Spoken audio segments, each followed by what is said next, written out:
July 1973, New Haven, Connecticut. In broad daylight, a young woman is brutally murdered in a downtown parking garage. Witnesses see the suspect escape. Forensics discover a trail of evidence, including blood and fingerprints. But it's not enough to capture the killer. Police turn to the world of the paranormal to help solve the case. A psychic's cryptic clues create more questions than answers. But will they catch the murderer and bring solace to a town cloaked in fear?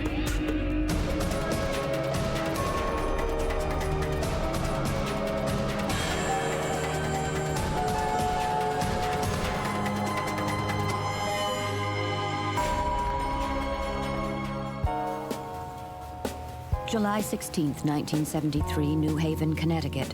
Penny Sarah is a 21-year-old dental assistant. In her high school yearbook, she describes herself as having a laughing heart and merry spirit. Since her mother passed away 10 years earlier, she's been a constant support to her father and young sister. On this day, she's taken time off work to go shopping for furniture. She pulls in on the top floor of Temple Street parking garage. She gets out, and before there's time to lock the car, she's attacked. In the struggle, the attacker's hand is cut. The young woman manages to escape to a stairwell, but her assailant corners her and stabs her through the heart. As far as Detective George Mazzacane was concerned, this case was going to be a piece of cake. We had 5 people who had witnessed the portions of the incident as it occurred. We had the blood type, we had fingerprints, we had everything but his name and address. Police even had a suspect, Penny's on-off boyfriend. Within hours of the murder, the man is brought in for questioning, and an eyewitness picks him out of a lineup.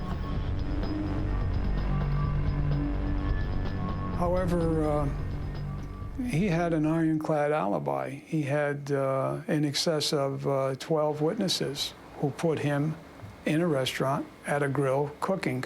With the release of the boyfriend, Mazzacane drew his own conclusion. It was a random assault, and that this individual probably had a criminal record. If Mazzacane is right, and it was a random act of violence, then there's little hope of a quick conviction. Meanwhile, the forensics team scour Penny's car for clues. Although the technology was pretty basic back in the 70s, they uncover a wealth of evidence. There was a tissue box on the back seat, and there was a fingerprint on the tissue box. And then we found a handkerchief with the same blood on it, same type blood. Aside from the blood, there was Freon, which is used as a propellant in spray paint and auto body. And there was mechanics grease. Freon, spray paint, and grease. It doesn't take Sherlock Holmes to figure it out. This is someone who gets his hands dirty working with cars. Mazzacane checks out hundreds of local mechanics, but he can't match the fingerprint. Overnight, New Haven becomes a ghost town. Women are afraid to go anywhere alone. Weeks turn into months. Live leads become dead ends. Mazzacane is frustrated and getting desperate. He makes a decision that most people might consider highly unusual. He decides to bring a psychic on board. When you got to a point where an investigation becomes dead and you want to jumpstart it, you certainly would revert to a psychic. Mazzacane gets in touch with Mary Pascarella Downey, a psychic and time walker. She brings a new dimension to the investigation. For most people, the notion of time is just that, a notion, a means of measuring fragments of our lives. For Mary, time is personified, and she can talk to it. When I discuss time as a time walker, time surrounds us, past, present, and future. You can't change time. You can move it around and play with it, but you can't change it. But the present past is something that's available. It's like a large library. If I'm dealing with time, it's like you pick a string up and then you begin to wind it like a ball. And the more you wind it, the larger the ball gets and the more information you compile. Time is like a moving camera.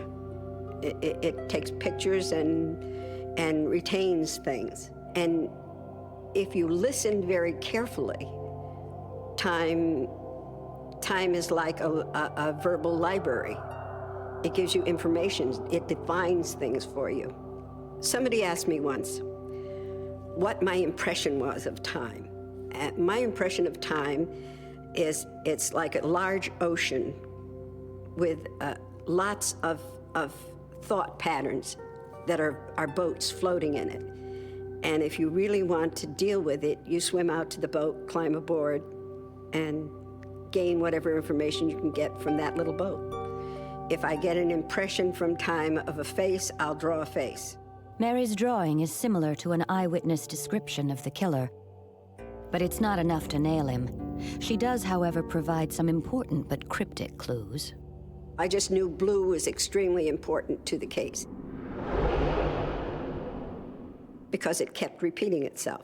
It says blue is important, blue is important. Blue, I said, what does blue tell me? Blue, well, let's think about this. I'm talking to myself.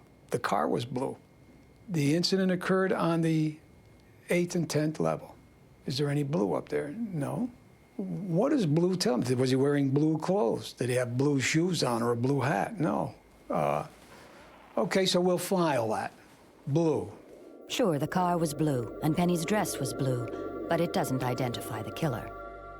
I got the odor of oil, or like you would smell in a garage. So I tied that to the person and said to myself, oh, this must be somebody that's a mechanic. Amazingly, Mary had picked up on the mechanic connection. The fact that Mazzacane had been pursuing the possibility that a mechanic was involved had never been released to the public. And then the psychic provided a third cryptic clue. Water kept repeating itself, and I thought to myself, well, this is New Haven. It's a harbor. You're surrounded by water. At that point, I thought, well, water's important to tell me that it happened here in New Haven. And I let it go at that. Another non-starter. Doesn't every psychic see water? I said, this is frustrating. She said, well, I can't tell you anything. I guess I was looking for some kind of an answer to the crime, to put me on, and she said, no, I don't do that. Mary wouldn't be able to provide the detective with the kind of answers that he was looking for, but she did have insight into the problems with the case. But I did say blood would tell, that the case would not be solved for years and years and years because the person was somebody that would just slip, very ordinary, and slip right through the cracks. And so it would be years before, but don't give up because blood would tell. I had no idea what that sentence meant at that time. I said, do I have to wait for this guy to commit a crime? And then we go back to work? And she said, no, it's not going to be like that. She said, it's going to be a long time from now. So I said, oh, that's not very encouraging to myself, you know? No, I've got to prove her wrong or discard all her information or comments at that point. It looked like the case would never be solved, but there was one man who was determined not to let that happen.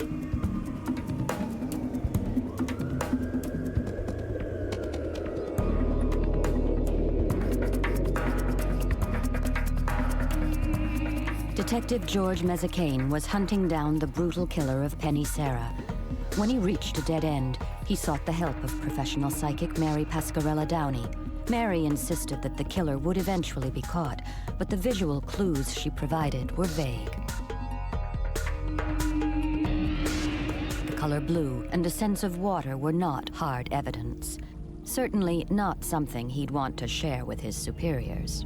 I never committed this to writing because it would look like nonsense. And then one time I mentioned something in the detective division to someone, and the chief inspector said to me, you're not reading tea leaves anymore, are you?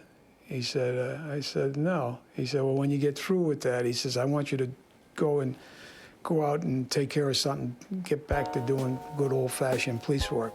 Mazzacane decided to ignore the ridicule of his superior and continue working with Mary for two reasons. Firstly, conventional police work had yielded no positive results.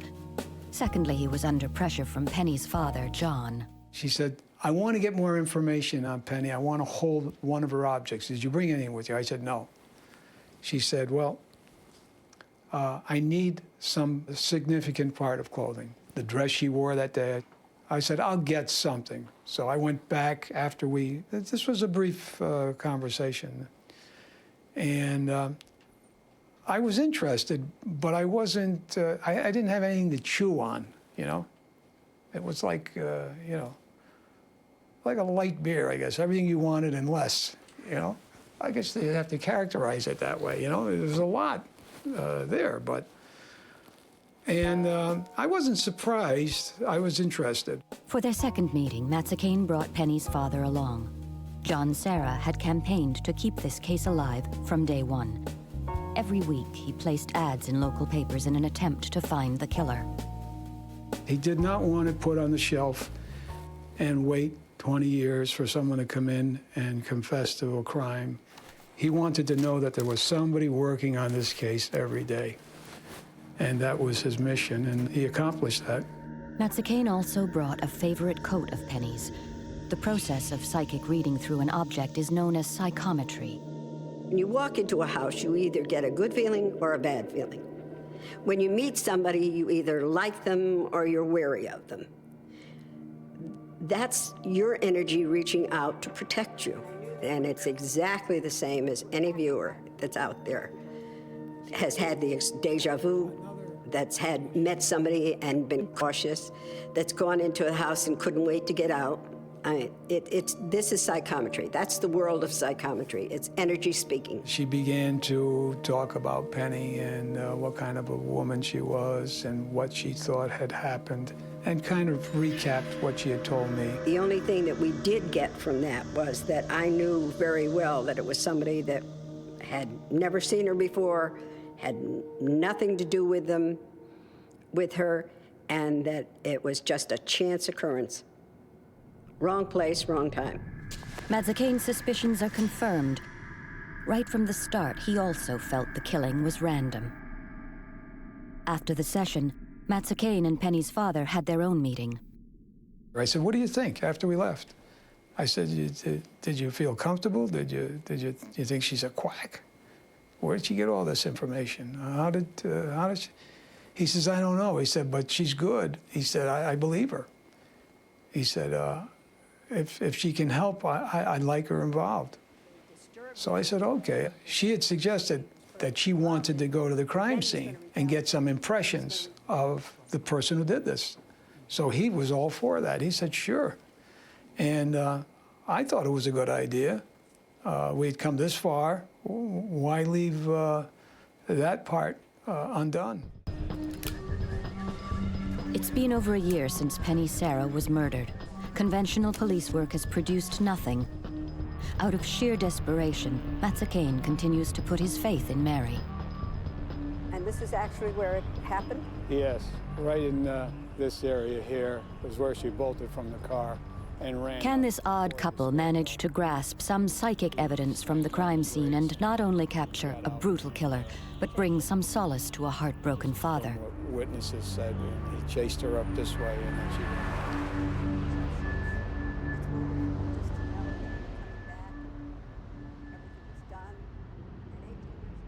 She was looking around. She said, I've got a terrible headache.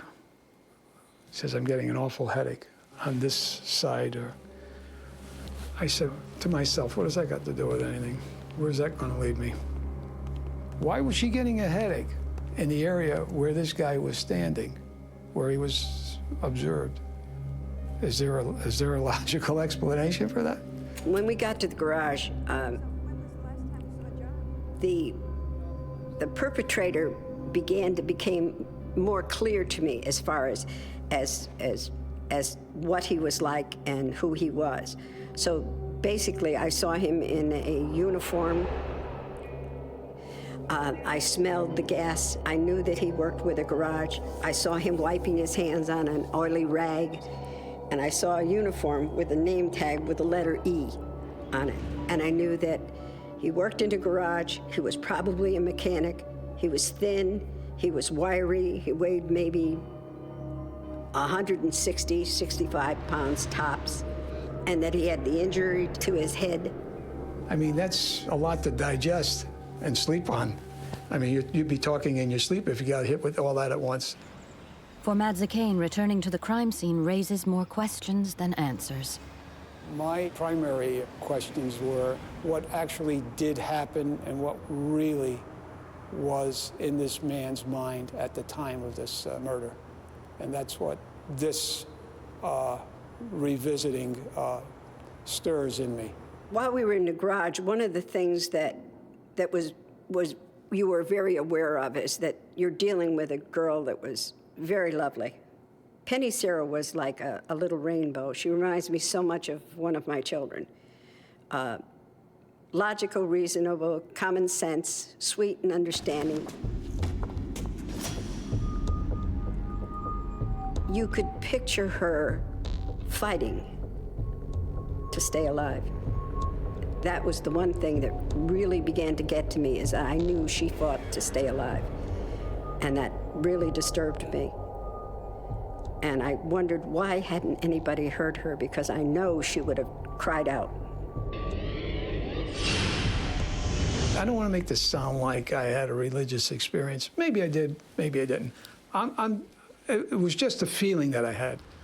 I felt that she was getting information from a gift that she had. And I never felt that with another person in my life before, and I've worked with some psychics before, and I've worked with some after, and I never got that feeling, you know, that I was going to get help or I was going to get that kind of, you know, it never happened again. From the very onset of getting the case, I knew that blue was extremely important. Blue, blue, blue, kept repeating. And then as we approached the garage, I knew that where we were going would be the blue floor. So as we entered the garage and George was driving up, I noted that there were numbers on the floor. So I thought I was wrong. Later on, I checked with one of the attendants, and he did say that years ago, they did color code the floors, but then they changed it to a numeric format. So I was right. So she was right. So I was right, yeah. And then it was blue. Yeah. Oh, good. Another confirmation. I had the feeling that this woman knew something, and I honestly thought that she was going to tell me who did it. Go get this guy. Here's his name. I wrote it down in his address. It was scary in that someone could know that kind of information and not have enough to take you over the top. That was frustrating. Mary's visit to the parking garage had produced several new clues. However, every psychic has their limit. I'm not involved beyond the point of my first initial investigation. There are a lot of psychics that have the same philosophy that I have, that we are not going to solve a murder case. We are not police. We are going to be an informant, somebody that informs them of something that that they may have missed or not paid attention to. A good psychic will only do what they're asked to do and nothing more, and walk away. Detective Madzikane continues working on the Penny Sarah case. Years pass with no significant progress. Then, in 1979, Madzikane decides that he too has reached his limit. After 17 years with the New Haven Police Department, the detective retires. I just hit a stone wall, I think. I just hit the wall. And I was getting totally consumed with this. And Mary had given me all these leads, but I needed something to put everything together, and I just couldn't. I'm not making excuses. I'm just saying that it got to a point where I just, I didn't feel like I was useful anymore. With Madzikane out of the picture, one of Mary's predictions has already come true. 5 years have passed since the murder, and the case still hasn't been solved.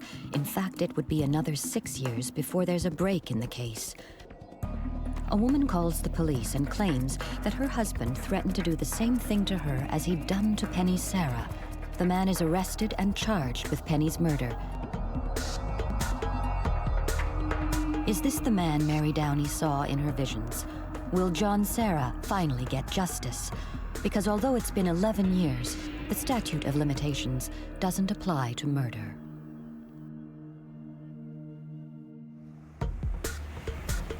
After one of the largest homicide investigations in New Haven history, a suspect is about to go on trial for the murder of Penny Serra. Before a word of evidence is heard, the retired detective who spent 5 years working the case has reached his own verdict. I just knew he was not guilty. We had already checked this guy out 3 or 4 years ago. He had an alibi, he was working that day. Mazzacane was right. On the eve of the trial, the prosecutor made a startling announcement. The suspect's blood was type A. The blood found at the crime scene was type O. Case dismissed. The man was fully exonerated, but the damage was done. His life would never be the same. It's only in movies the wrongly accused walk away smiling. Once again, the Penny Serra case goes cold. Years pass. Fortunately for this case and many others, in the early 90s, the landscape of police work in America would change forever with the creation of a computerized fingerprint database. One of the first prints uploaded onto the new system is from the box of tissues found in Penny Serra's car. Because of the backlog with the new system, it took 3 years to find a match. The guy's name, Grant. First name, Edward. And I saw a uniform with a name tag with the letter E on it. The letter E for Edward, exactly as Mary predicted, and at one point Grant had fixed cars for a living, another prediction of Mary's that proved absolutely accurate. Grant had been arrested in 1994 on a domestic violence rap. He had no prior convictions. The person was somebody that would just slip, very ordinary, and slip right through the cracks. Once again, Mary was spot on. For all intents and purposes, Grant was a clean-living, nondescript citizen. Don't give up because blood would tell. Mary Downey couldn't possibly have known what blood would tell meant, because when she predicted it more than 20 years ago, forensic DNA technology didn't exist. And it transpired that on the day of the murder, Grant had been to the nearby Veterans Administration Hospital to receive treatment for an old head injury. This guy's got 3 plates in his head. 30 years later, you find she was getting his headache. She was telling me this almost 30 years earlier. All of psychic Mary Downey's predictions had hit the mark. But what about the vision of water? The one clue both Mazzacane and Mary dismissed. It turns out Grant lived in the nearby town of Waterbury. As for Grant, the fingerprint match allowed police to get a blood sample so that his DNA could be compared to blood found at the crime scene. It, too, was a positive match. I just couldn't believe it, but I could believe it. And I knew it was him. On Thursday, June 24th, 1999, almost 26 years after the crime was committed, Edward R. Grant was arrested for the murder of Penny Serra.